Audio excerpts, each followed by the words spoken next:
The development of human civilization has always been dependent on the development of novel materials. At the very beginning, we had to rely on naturally occurring materials, wood, for example. Later, we learned how to smelt metals from metal ores, and very recently, we made plastics. Plastics are inexpensive, they are lightweight, they are durable, and they can be shaped into almost any form. About 40 years ago, it has been discovered that plastics are not always insulators. For example, specially treated polyacetylene can approach the electrical conductivity of silver. And moreover, extended pi electron systems, like polyacetylene, tend to be highly colored, which means that they efficiently absorb light. And some of these molecules are also photo or electroluminescent. And for all these reasons, carbon-based pi-conjugated systems are becoming more and more important for electrical technology, formerly the domain of metals and silicon. And extended pi systems are nowadays found in organic solar cells, in organic light-emitting devices, OLEDs, and also in flexible displays. Now, why are we as inorganic chemists interested in organic electronics? During the past decade, it has been discovered that the performance of organic materials can be improved if selected carbon atoms are replaced by boron atoms. Boron is the immediate neighbor of carbon in the periodic system, and it has one valence electron less. 3 coordinate sp2 hybridized boron atoms have a vacant p orbital, which can interact efficiently with an adjacent pi electron cloud. So this atom can act as a pi acceptor, and it can also extend the pi conjugation pathway. Boron-doped organic materials have a very broad and fascinating application range. For example, some of the molecules show a luminescence close to unity. Others are n-type semiconductors, yet others have interesting nonlinear optical properties. Moreover, 3-coordinate boron is a Lewis acid, which means that it can interact with Lewis basic analytes. And this has been exploited for the fabrication of sensors signaling, for example, anions or toxic species or trace amounts of explosives. Of course, there are also drawbacks. One major problem is that organoboranes are intrinsically sensitive to air and moisture, which is why we have to work in rigorously dried solvents, and we have to maintain strictly an inert gas atmosphere. We are normally using Schlenk lines or glove box techniques. Another problem is that only very few synthesis protocols do exist, how to actually make these compounds. And in our group, we are basically relying on 3 strategies. One is condensation polymerization. Various other groups have used various different substrates to perform condensation polymerization. In our group, we are using pi systems equipped with 2 boryl substituents, and in these molecules, a substituent redistribution can occur, leading to this coupling product and this borane, which in most cases can be pumped off easily. Of course, these boryl termini can themselves undergo condensation reactions, which leads to chain propagation. Second strategy is called hydroboration polymerization. On the boron side, we can use molecules similar to those mentioned above, and we treat them with aromatic dialkynes. And what happens is that this BH bonds adds across the carbon-carbon triple bonds. So the hydrogen atom ends up here, the boron atom ends up here, and we are ending up with a boron-doped extended pi electron system. The third strategy is ring opening polymerization. As already indicated by the name, we are starting with cyclic precursors. And what we have to do is we have to break this internal boron-carbon bond, which creates a reactive intermediate that can attack a second precursor molecule, thereby forming an intermolecular boron-carbon bond.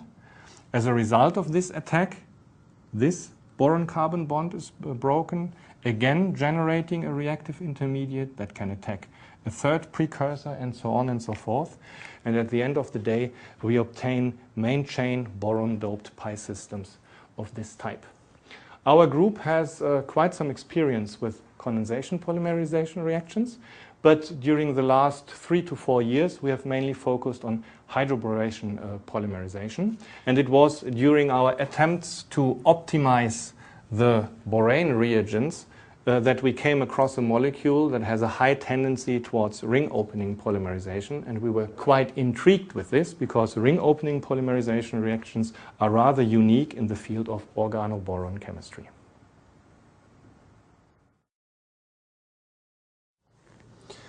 This part of our research started with the idea to employ parent 9,10-dihydro 9,10-diboroanthracene as novel hydroboration reagent.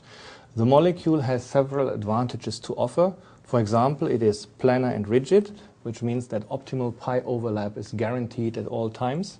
The vacant p orbitals at boron are easily accessible, which is important for sensor applications. The boron centers are placed in close proximity to each other, which means that we can hope for binding cooperativity. And last not least, the compound can be used as transition metal ligand. So if we can incorporate this system into an extended polymer, then there is a chance to afterwards decorate the polymer with transition metal ligands and thereby to modulate its chemical and physical properties. So if we use this compound as a hydroboration reagent, this is the polymer we get. Normally we need solubilizing side arms to keep the material in solution. These are these hexyl oxy groups here, and this particular compound shows a very bright green luminescence, both in solution and in the solid state, as can be seen here, where we have taken a picture of a rubber stopper covered with our polymer and then irradiated with UV light.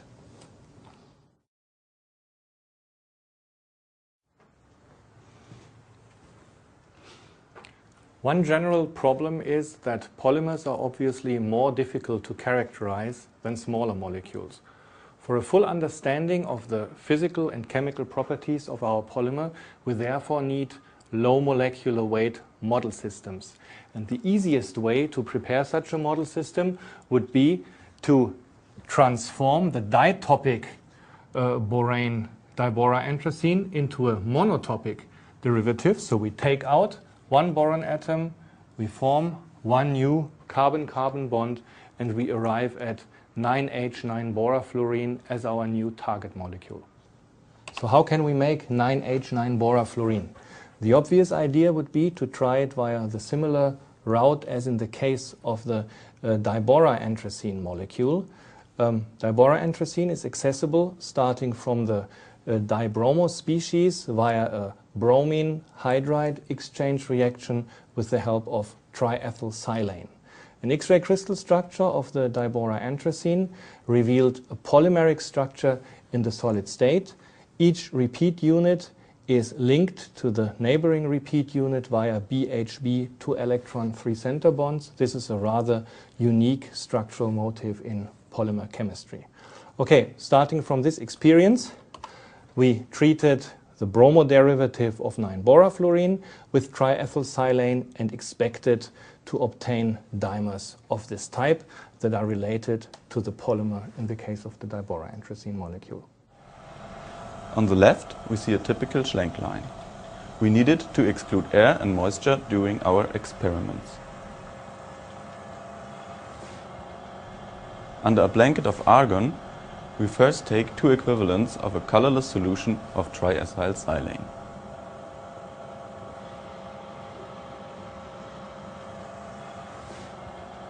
Then we add it to the yellow solution of 9-bromo 9-borafluorine.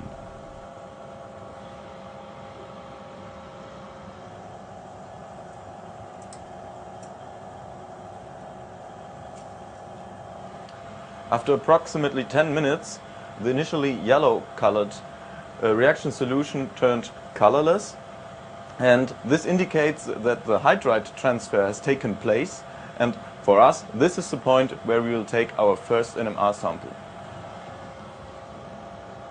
The sample has to be cooled with liquid nitrogen until the solution solidifies.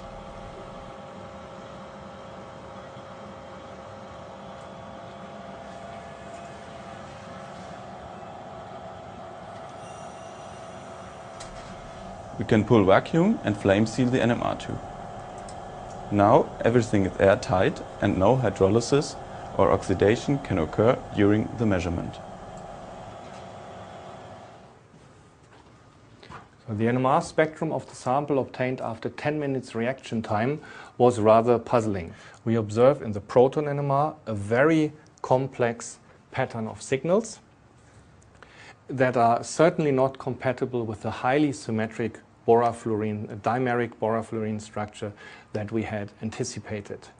However, if we have a closer look at the spectrum, then we see that it consists of very well resolved multiplets, and that the integral ratio of these multiplets is always 1 to 1 to 1 to 1. So this certainly doesn't look like a mixture of many components, but more or less like one or two well-defined species. We then did HH correlation spectra and found out that the spectrum arises from 4 different orthophenylene rings only. In line with that, the carbon-13 NMR spectrum showed 24 resonances. 4 of them are very broad, indicating that the corresponding carbon atoms are bonded to boron atoms. So, to wrap up, the NMR spectra led to the conclusion that we have indeed formed borafluorine dimers, but that they possess the lowest possible symmetry, namely C1 symmetry. And maybe there's one thing I should add. One of the 4 orthophenylene rings is obviously peculiar because it shows an unusually broad spread of its chemical shift values, ranging from 114 here to 170 ppm here.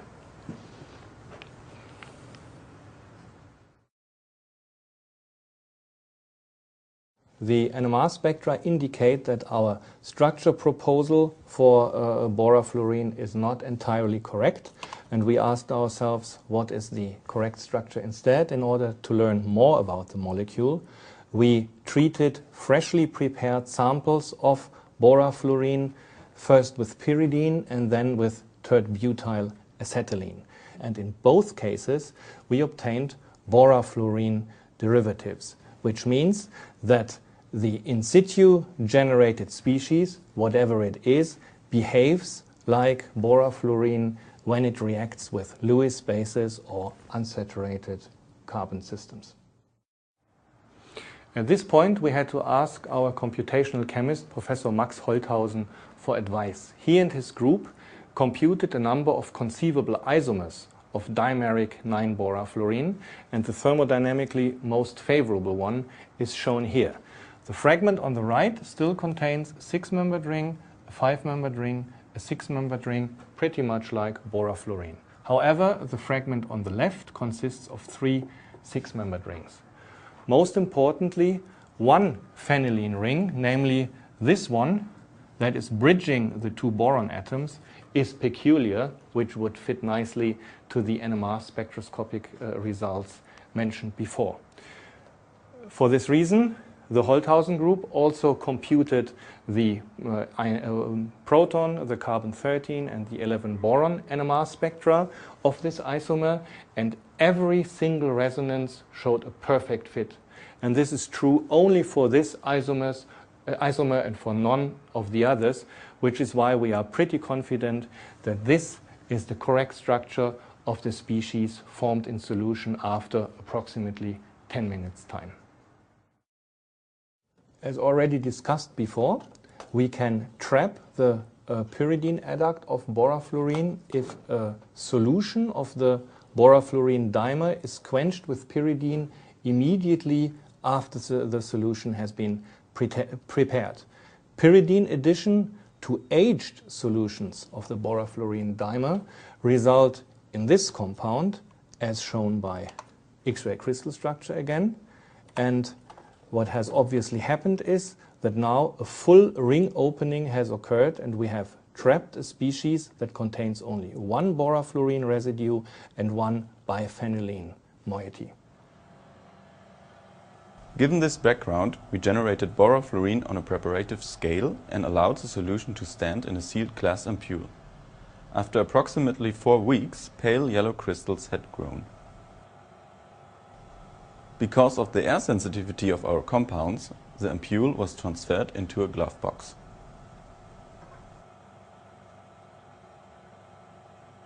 The crystals were isolated and a particularly well-shaped specimen was selected under the microscope for an X-ray crystal structure analysis.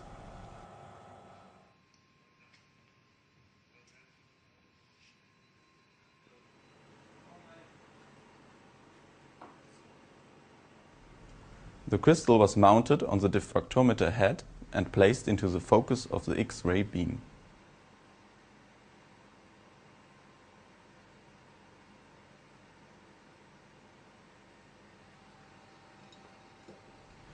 After a couple of diffraction patterns had been recorded, we determined the crystal's unit cell and solved the structure.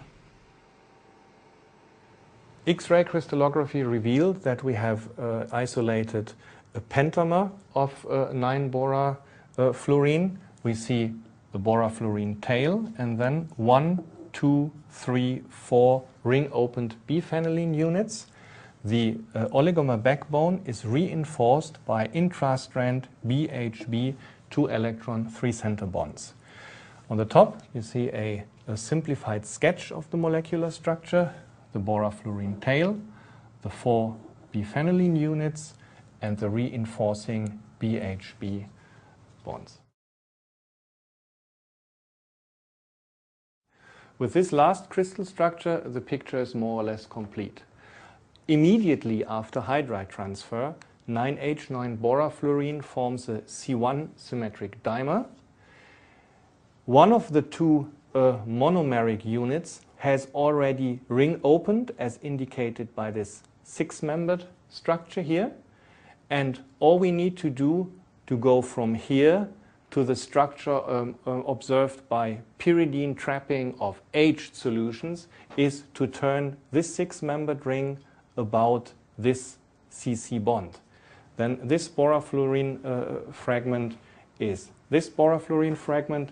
These 2 benzene rings are these 2 benzene rings, and this BH group would be placed here as shown here.